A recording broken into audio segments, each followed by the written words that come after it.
বুড়ো হাড়ের ভেলকি দেখিয়ে এখনো নিয়মিতই দলের জয়ে সামনে থেকে নেতৃত্ব দিয়ে যাচ্ছেন লিওনেল মেসি। গোল অ্যাসিস্টে ইন্টার মায়ামিকে জেতানো আর্জেন্টাইন মহাতারকা এবার হলেন মেজর লিগ সকার এমএসএল-এর অক্টোবর মাসের সেরা ফুটবলার। মৌসুমের শেষটায় দারুণ ছন্দে থাকা মেসি এ নিয়ে ২০২৫ মৌসুমে তৃতীয়বারের মতো এমএলএস-এর মাসসেরা ফুটবলার হলেন। আর মায়ামিতে যোগ দেওয়ার পর পঞ্চমবার এই স্বীকৃতি পেলেন তিনি। এমএসএল-এ সদ্য শেষ হওয়া অক্টোবরে ইন্টার মায়ামির ১০ গোলে অবদান রাখেন মেসি।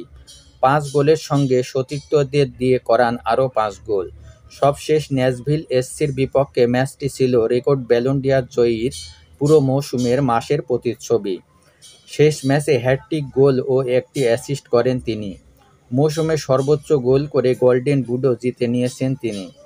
পুরো মৌসুমে ২৮টি ম্যাচ খেলে ৪৫ গোলে অবদান রেখেছেন ৩৮ বছর বয়সী এই মহাতারকা। ২৯ গোলের সঙ্গে ১৬টি অ্যাসিস্ট করে এমএসএল-এর ইতিহাসে এক মৌসুমে দ্বিতীয় সর্বোচ্চ গোলের অবদান রাখার রেকর্ড গড়েন তিনি।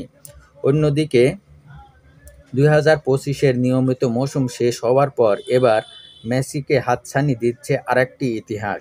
যুক্তরাষ্ট্রের লিগটির ইতিহাসে প্রথম খেলোয়াড় হিসাবে টানা ২ মৌসুমে টুর্নামেন্ট সেরা হতে যাচ্ছেন তিনি।